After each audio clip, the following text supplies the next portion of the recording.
ఆడవాళ్ళకి ఎన్ని బట్టలున్నా, నాకేం బట్టలున్నాయి, అన్నీ పాతవే అయిపోయాయి, కొత్త బట్టలే లేవు అని చెప్పి అంటూ, అంటూ కొత్తవి కొంటూనే ఉంటారు. మరి మీ ఇంట్లో ఆడవాళ్ళు కూడా ఇంతేనా?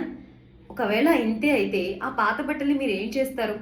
నార్మల్‌గా ఇదివరకైతే ఎవరైనా కావాల్సిన వాళ్ళు అడిగి తీసుకొని వెళ్ళేవాళ్ళు. లేదా మనమే ఎవరికైనా కావాలి అనంటే ఇచ్చేవాళ్ళం.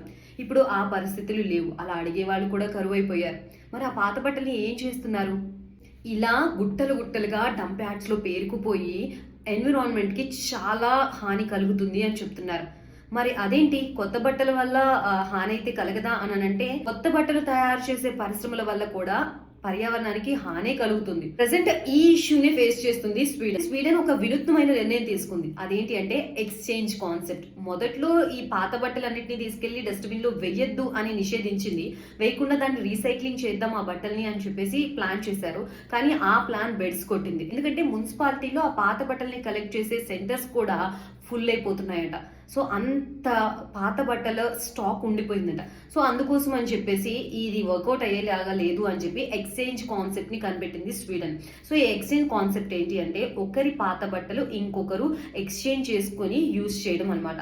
ప్రస్తుతం ఈ కాన్సెప్ట్ ని వాళ్ళు ఫాలో అవుతున్నారు. ఇప్పుడు అక్కడ ఇది ఫ్యాషన్ కూడా అయిపోయింది. ఐక్యరాజ్య సమితి పర్యావరణ విభాగం నివేదిక ప్రకారం ఎక్కువగా పర్యావరణానికి హాని కలిగించే వాటిల్లో ఫ్యాషన్ పరిశ్రమ ముందు వరుసలో ఉంటుందట. సో ఎంతో అవసరమైతేనే కొత్త బట్టలు కొనండి.